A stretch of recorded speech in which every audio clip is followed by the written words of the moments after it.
All right. Well, girls, back when we talked about Christmas, you might remember that I mentioned not even all of those gospels. Remember the four that tell about Jesus' life: Matthew, Mark, Luke, and John? Not even all four of them talk about Jesus' birth and all the stories of his birth with Christmas. So while it's good to talk about those things with Christmas, it wasn't the things that the Bible writers really felt we absolutely had to understand. Jesus dying on the cross for us and coming back to life, that was something that Matthew, Mark, Luke, and John all talked about, because that's the most important thing, is to understand that Jesus died for us and then that he rose again. So when we talk about Easter, sometimes we go over things a lot to help us be able to remember it. So what I have here is a set of Easter eggs, and probably some of you guys have these at home. Probably some of you have seen these at church before. If you have, then just look through them with me again. If you haven't seen them before, the way these work, oh, those eggs are really close colors. You can't see. I have lots of different colored eggs here. And with my different colored eggs, inside each egg are different things that are little symbols of Easter. So we're going to be looking through those together. And then at the end, I'm going to have you coming up with your own idea of Easter symbols, things that remind us about Easter. So go ahead and form some ideas right now. What are some things that when you think about the story of Jesus dying on the cross and coming back to life, what are some things that you can think about that would be things you could hold that would remind you of the story? So go ahead and get some ideas in your mind. Now, remember how we have to be flexible with our ideas, just like when we choose places in the classroom to go work and then someone else chooses that place first, we have to be flexible and come up with another place. So be flexible with your symbols too, because you might come up with a symbol idea that's already in my egg, and you're going to need to have some that are new ideas. So let's look through these. Be thinking of ideas. If you think of an idea, maybe before you actually watch me with my eggs, get your encounter journal and start jotting down a few ideas. And then if you see, oh, sure enough, that idea was in one of the eggs, you can cross it out. Maybe I'll open an egg and you'll say, ooh, this isn't exactly this symbol, but this makes me think of something else. You could jot down that idea really quick. All right, here you can see all my eggs. I have a full egg carton of eggs, 12 eggs, that's a dozen eggs. So let's start taking a look at these and see what's inside them. Ooh, that's bright and shiny. Can you see the rock? So the people who set up these eggs said this rock should remind us, it's not nice, flat and rolling, right? But they say it should remind us of that rock that was carved nice and flat so that it could roll across the entrance to the tomb. So there's one thing that helps us remind us of Easter. Let's see what's in here. Oh, now this one's not made of wood like the real one was, but can you see how it's formed kind of like a crown of thorns that would be on Jesus' head?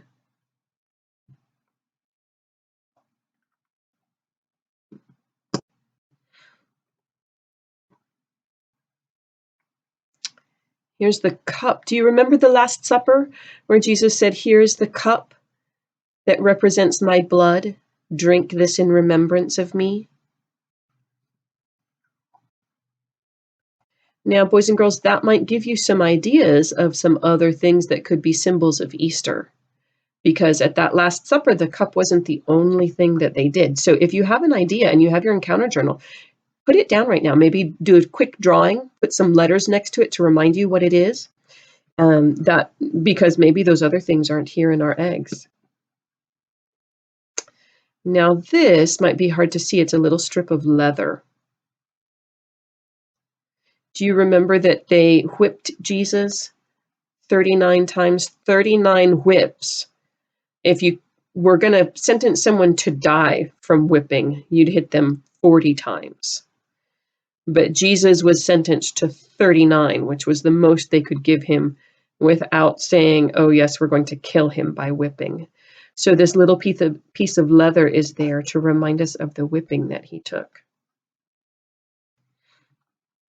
Here's our fifth egg. And here's a little donkey. Do you remember how Jesus rode on the donkey in the triumphal entry?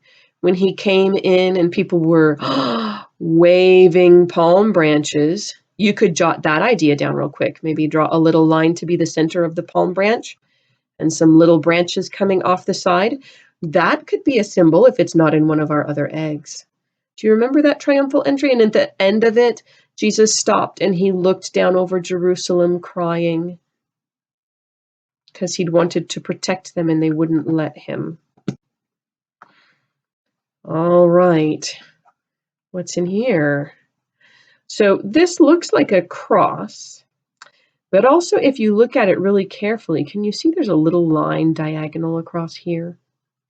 And can you see that makes this part a nail? And this part up here is a nail.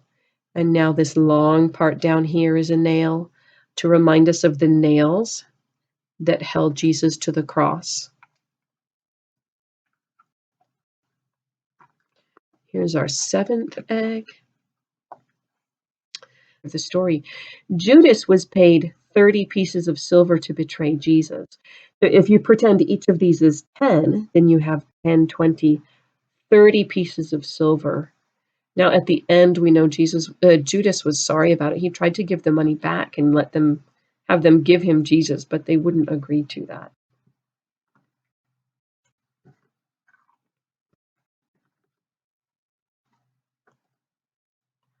All right, this is supposed to look like a famous engraving, but kind of like a painting of praying hands. So it can remind us of Jesus praying in the garden. Also, we know when he was up on the cross, he was praying. And in some of the parts of the Bible, it even tells us that while they were nailing Jesus onto the cross, he was praying for God to forgive them because they didn't understand what they were doing.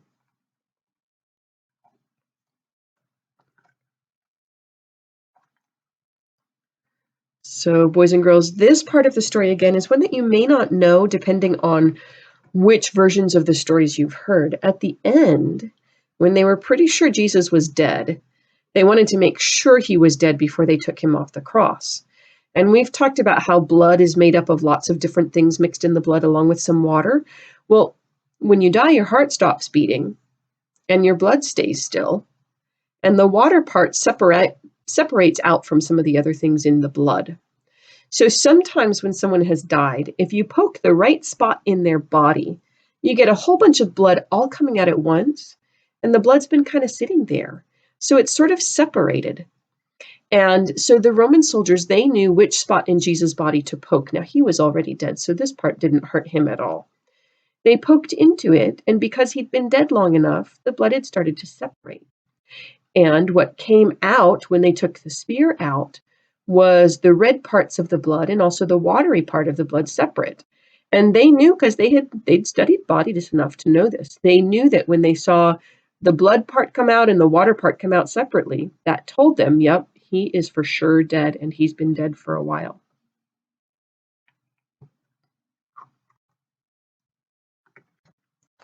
Here's our 9th egg, the dice. Again, some of the stories might have told you about how they were gambling over Jesus' clothes. The way they would gamble was with dice. And that helped them decide who would get it, because Jesus' clothes were nice. Usually they'd just tear it into parts and everybody would get an equal part. They didn't want to do that because his clothes were so nice. So instead they used the dice to decide which one of them would get his clothes.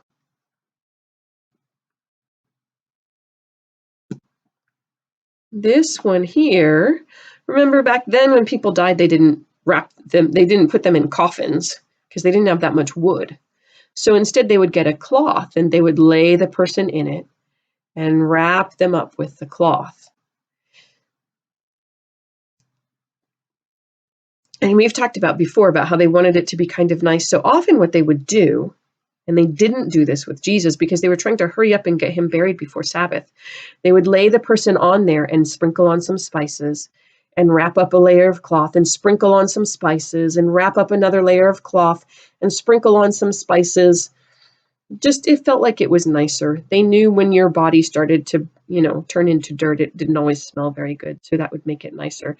And then all wrapped up, we talked about where Sarah got laid to be buried in the cave, and Abraham and Jacob and Leah. Isaac and Rebekah. So Jesus was laid into a cave on a little stone bed, just like all those other people had been. Just the difference was he was the first one to be buried in there. And then, boys and girls, here is the last egg. When we open this up, it's empty. This is actually the happiest one of all, because it tells us Jesus didn't just die for us and stay dead. He died and then rose back to life, and his tomb is all empty now. There's no body there because he didn't stay dead. Jesus isn't dead. He's alive now. And as you guys know, we've been learning this year, he wants to be friends with us. He is alive. He can be our friend. Now, we aren't going to sit down and eat a meal with him together the way the disciples might have before, but we have other ways of communicating with him now. Next week, we're going to start talking about some of those really special things. For today, I want you to think about the things that were put in these eggs that remind us of things that happened with the story of Easter in the Bible, Jesus dying and then coming back to life. So I want you to imagine if instead of 12 eggs, we had, instead of 12, we had 14. What if there were 2 more eggs? What should we put into those 2 more eggs if we had 2 more eggs? That's what I want you to think about and decide. Write it or draw it in your encounter journal. The 2 more things that we should put into those eggs if we had them. Then take a picture and send me the picture of the 2 more things that would go into the eggs to remind us of the Bible Easter story.